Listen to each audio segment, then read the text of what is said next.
Hello, everybody. Welcome back. The Northwest Sportscast. Hope you're all having a fantastic Monday. Almost done with the end of this month. Guys, we had a lot to talk about today. We're going to start Yeah, with the Mariners. As this off season is starting to wind down, spring training starts in under a month. That's when the pitchers, catchers will report. Under a month, still a lot of names that are available in free agency. Drew, I want to hear your perspective on this because what we've been told is the Mariners have about 15 million or so dollars that they can spend, and that's about as much as their budget is. So if you're Jerry Dipoto and you have $15 million, you look at the pool, a lot of guys available. Who are you targeting? Who are you going after? yeah. I mean, there's a lot of guys that are still on the table, either through trade or on the free agency block. A guy that is more than $15 million that still has not been signed. A guy who's very, very local to this part is Blake Snell, and I think he's a little bit out of our budget, if not a lot out of our budget. But that would be absolutely huge if we could kind of parlay Blake Snell addition with Brian Wu or Bryce Miller trade for another outfielder potentially, or a middle infielder. Sorry, I think that'd be great. But yeah, there's a lot of different ways we could definitely go with this. I think a guy that I'm still really looking to see if we can acquire would be Bellinger. We'll see where he ends up going. I think that's a guy, Levi, that you have been kind of harping for this whole off season. I think that a Bellinger would be really good to go with a Canzone and a Mitch Haniger. Because although right now our outfielder in Canzone, Julio, and Mitch Haniger isn't exactly, the worst thing. It definitely doesn't pique my interest. Haniger is an older outfielder that is on his way down with a lot of injury history. And then on the other side, in left field, you have Canzone, who's kind of on the opposite end of the boat, not proven like Haniger is. He's on his way up, hopefully, and he has a lot of potential. He hits the ball hard, but against lefties, he can't really hit. He has a lot of kind of questionable at bats. His defense is lackluster at best. So there's a lot of not great things in this outfield still, even with the additions. So I think a guy like Bellinger, you bring him in, and then you can platoon Bellinger, Haniger, and Canzone in left and right field, and maybe even give Mitch Garver a rest days in DH here and there. I think that'd be really good. Yeah, it's interesting because the market clearly these players want more than teams are willing to pay. And I think part of it is the whole, root sports, Bally Sports going out of not going out of business, but basically Bally Sports is broke. Root Sports is nearing that point.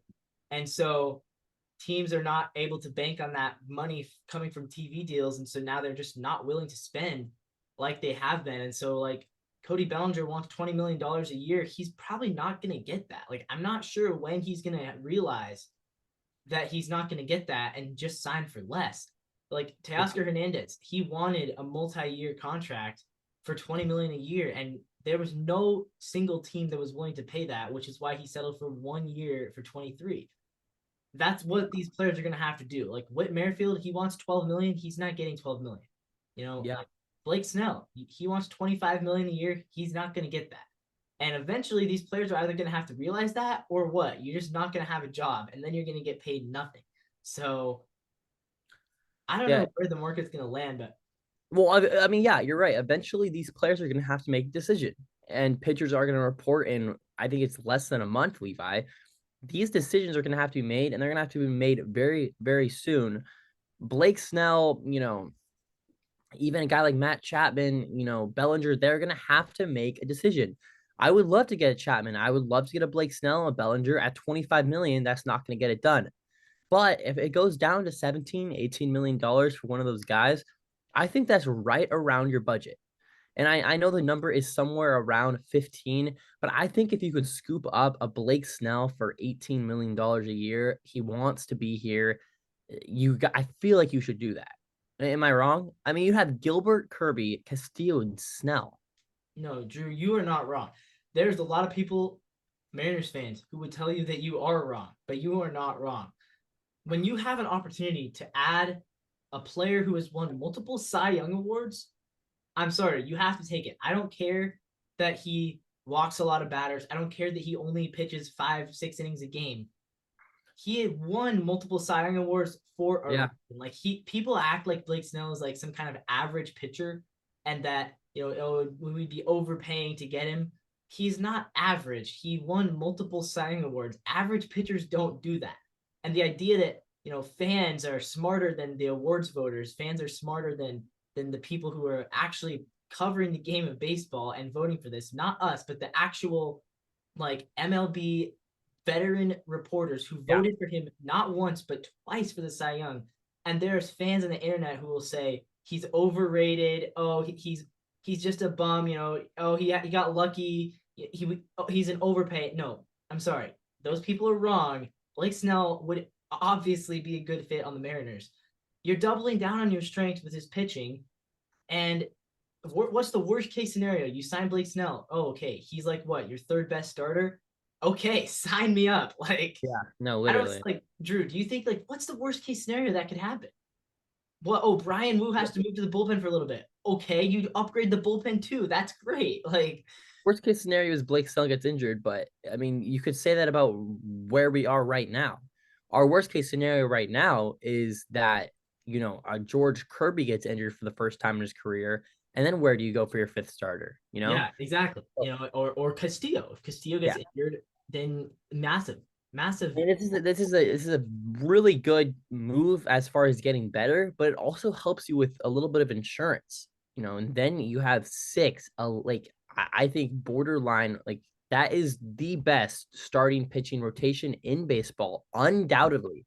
If we get Blake Snell, and I don't think just because our pitching's good doesn't mean it can't get better. I think that's a really dumb way to look at it. An improvement is an improvement. I understand we have holes at third base, some would argue, first base, middle infield. There's a lot of things this team can still get better on. But that doesn't mean that this part of the team can't get better. You know, I'm a chef, Levi, right? And when I make my food, you make your steak, your green beans, your potatoes. And just because your green beans and potatoes might be lackluster doesn't mean you should just completely blow off the steak that's pretty good. You can still make that steak better. And that's the best part of Yeah, the meal right now. That doesn't mean that you can't add salt and pepper to that and enhance that despite the lackluster performance by the two sides. Blake Snell would do that to the steak. It's a yeah. really good pitching rotation right now, but it doesn't mean it can't get better. And I think it'd be really, really useful for it to get better. To respond to your first question, Levi, I got that I'm kind of still surprised he's on the market for someone who was injured for a year, but has a lot of success. And he's a first baseman that could rival Ty France for the starting position. He probably would start over Ty France, would be Reese Hoskins. Levi, what do you feel? What do you feel about that? I would say before we signed Mitch Garver and traded for Luke Raley, I was all aboard the Reese Hoskins for 6 million on a 1 year prove it deal sort of thing, which again is probably what he's gonna get. Like Reese Hoskins wants big money, not gonna get it. Sorry, you didn't play last year. What do you think he's gonna get, Levi? I think he's gonna get around $6 to $8 million on a 1 year prove it deal from some That's low. That's low. I feel like.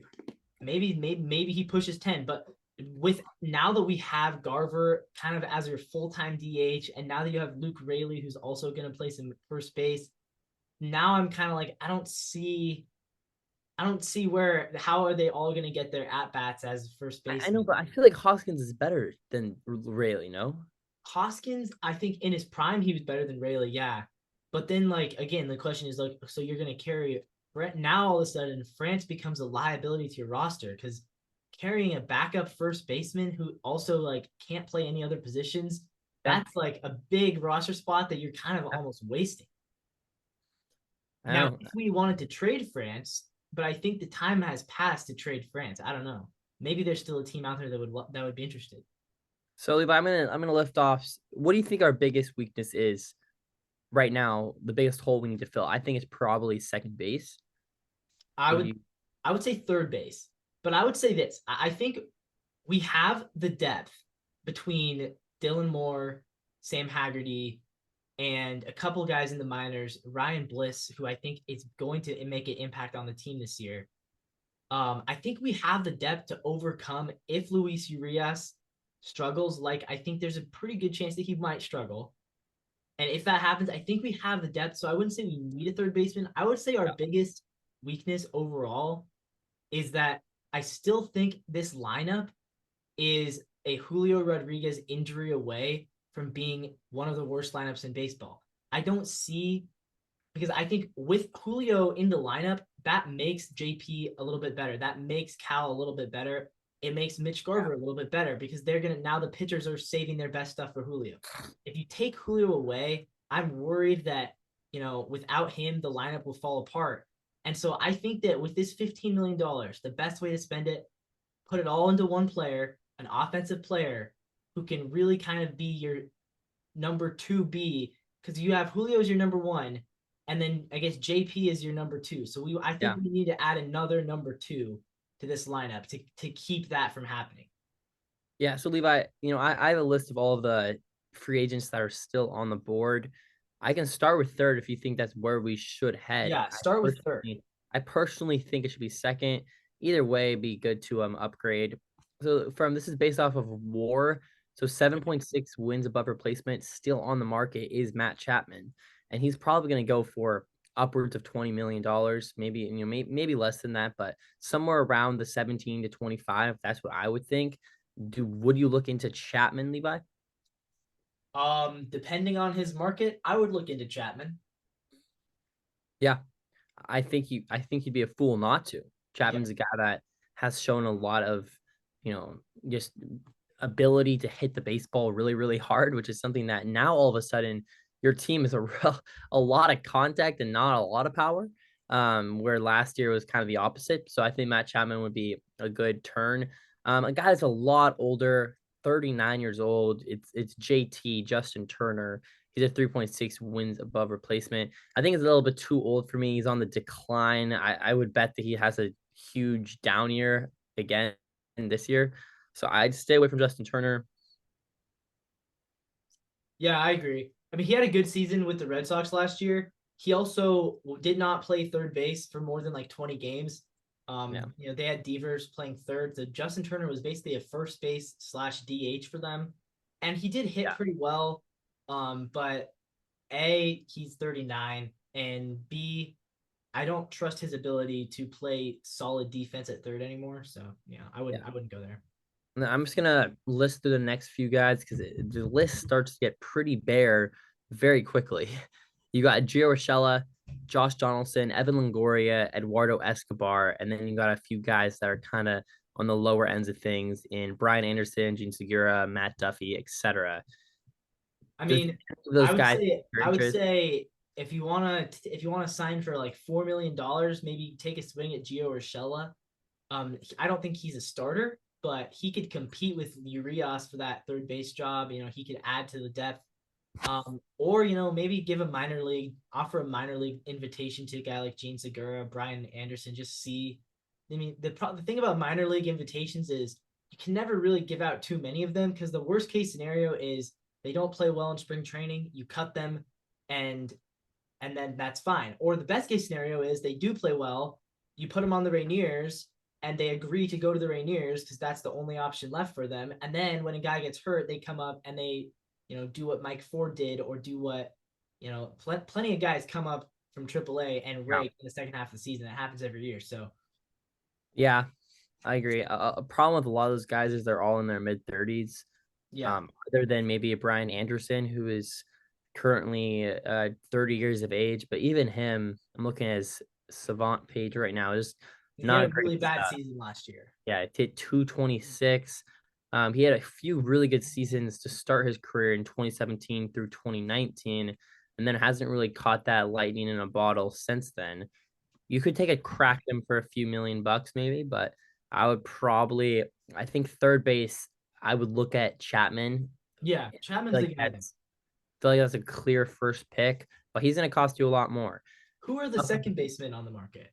up the middle, second baseman, you got a guy that's been kind of, haunting T-Mobile Park for a while, Elvis Andrus, 35 years old, 4.6 wins above replacement, still on the market. You got Whit Merrifield, Tony Kemp, Colton Wong, Adam Frazier, and bring him back. Jonathan Shoup, and that's about it. You got Josh Harrison and Hanser Alberto. Yeah, I mean, to be honest, Drew, none of those guys really interest me. So Um, what's your problem with Merrifield, Levi? Elvis Andrews. So with Whit Merrifield, I would sign him for like 8 million, $7 million. I don't know how much he's asking for. I think Merrifield is the only guy who really had a shot at being like a productive hitter. Like maybe Elvis Andrews. I don't know. Yeah, Whit Merrifield, he's performed in back-to-back seasons And now. look, I caught a lot of flack on Twitter this weekend for making the bold claim that Whit Merrifield would be an upgrade over Dylan Moore as your utility guy. Apparently, Mariners fans are Well, very that's just dumb. well, but That Drew, you is see, Drew, the WRC plus says that Oh, Moore yes, is of projected. course. He's Okay. projected. So the projected stats nerds out there, the computer knows more than actual baseball, Yeah, obviously. I'm sure. But yeah, no. Look, Merrifield's not great, obviously, but what he does do is he at least gets hits. Pretty consistently, he gets hits. So, He's hitting 272 with but Drew, 547 at bat. what was his wins above replacement? His wins above replacement were three. 0.7. I have three. Three from where? Where are you getting that? Oh, three is his career. Yeah, Career. last Yeah, yeah. yeah. See, in his career, despite getting all the hits, the WAR hates Whit Merrifield. Yeah. Also, you could talk about there are some aspects of WAR that aren't great. But the reason that WAR hates Whit Merrifield is because A, he doesn't hit for power, and B, his defense is not very good. So But do WAR you think counters do you that think in a he's better lot. than Rojas? Because I do. Personally, I do. Again, though, Drew, the projected WAR thinks that Rojas is a much better But what's player. the downside of bringing in Merrifield? And Exactly. Merrifield Exactly. ever No, exactly, Drew. I agree with you. I'm just saying these are the arguments I've been hearing. I understand. I'm saying even if you think Rojas is better, there is zero downside to getting Yeah. Merrifield for $6 million. We have about 16 million bucks to spare. You tell me right now that Rojas and Canzone and Urias, and all these guys and Ty France and Raleigh and all these people are gonna just perform and they're just gonna hit 270 all year with a 3 WAER or 3 WAR. They're gonna play great defense. They're gonna hit 20 plus home runs. Like that's not gonna happen. No, it's not. That's So not gonna happen. What's gonna happen? What likely is going to happen is that one of the guys that we got this offseason who are kind of like, the Luke Rileys of the world or the Urias or any of those guys, one of those guys might be semi-productive. The others will either be really bad and we won't see them again, or they'll be in Tacoma.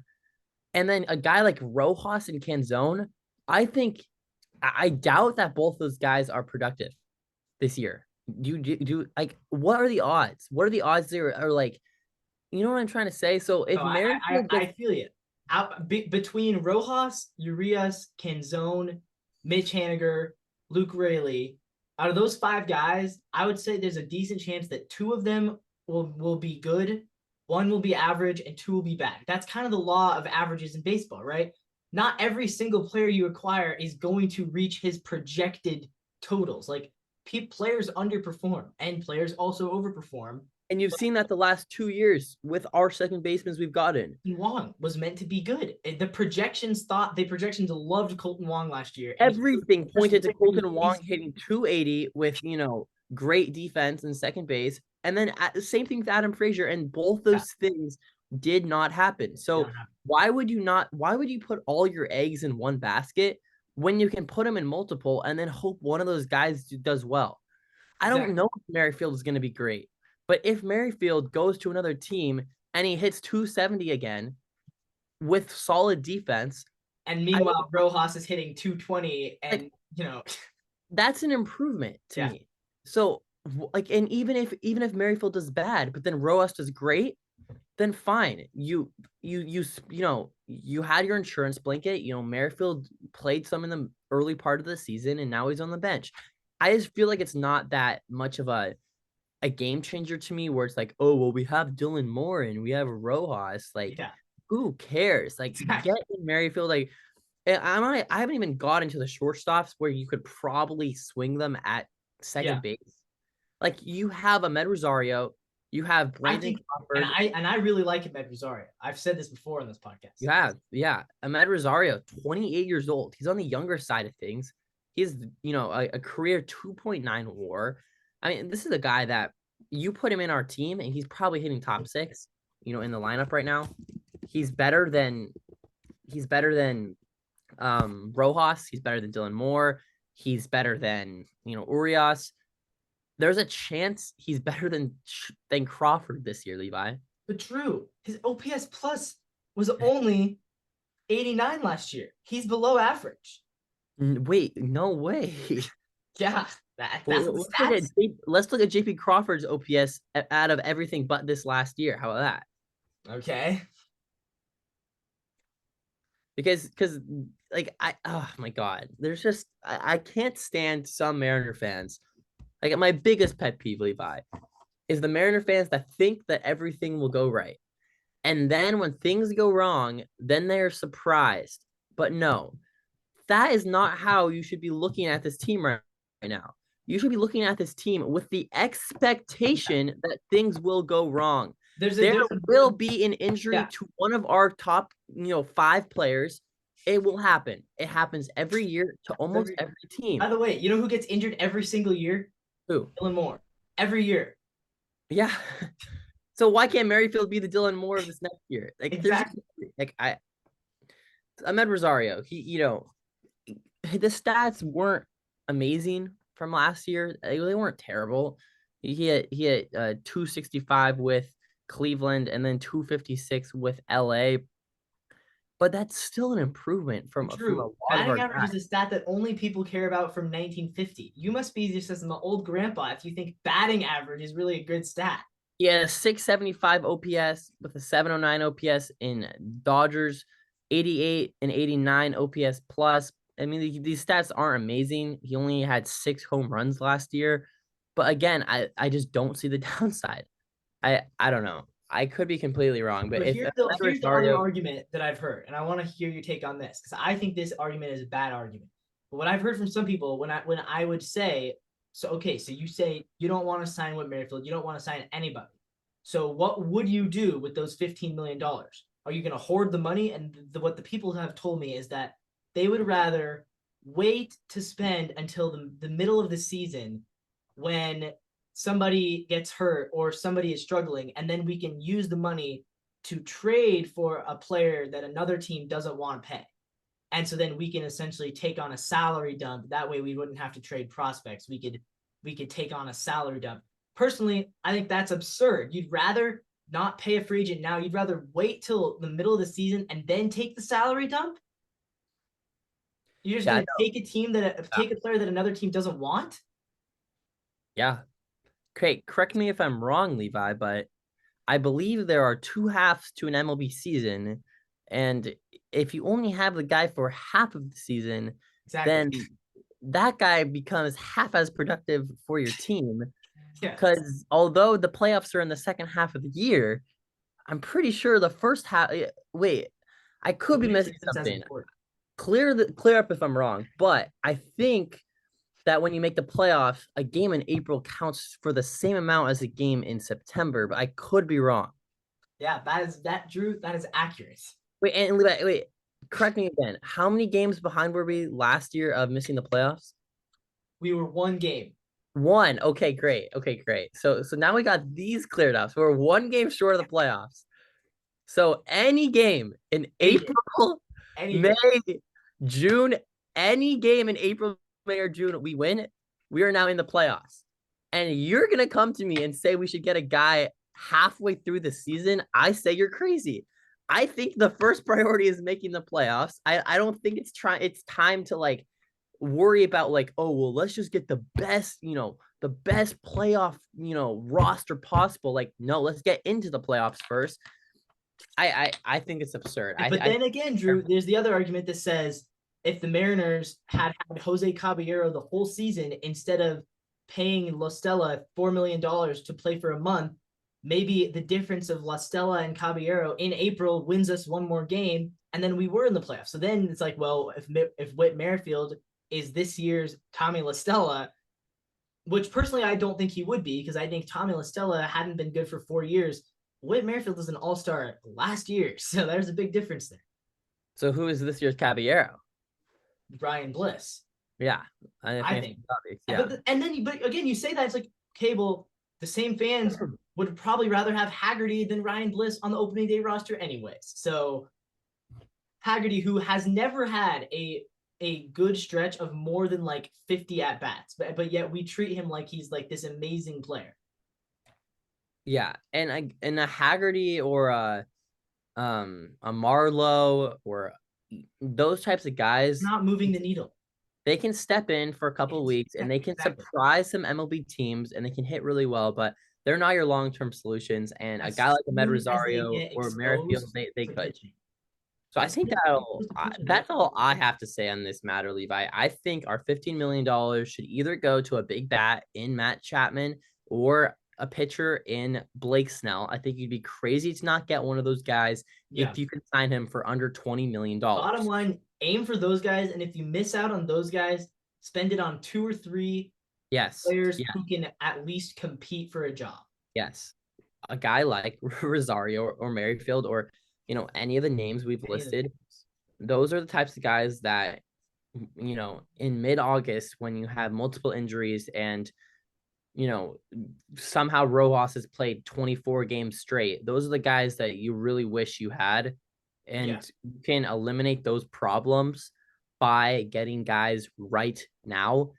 And I don't think that foresight to see the things that may go wrong, I think that's a huge flaw in a lot of fans right now is to just think that everything will go right. But I think you have to plan for things to go wrong.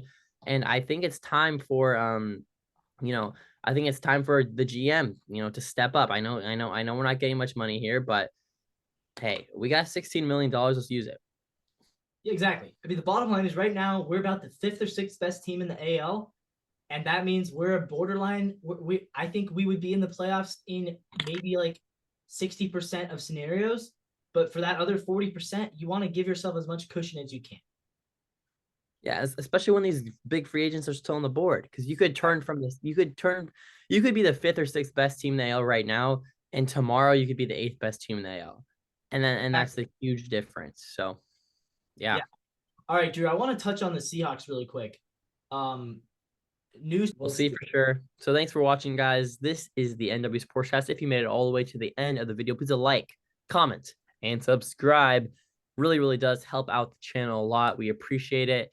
And as always, Go Seahawks and go Mariners.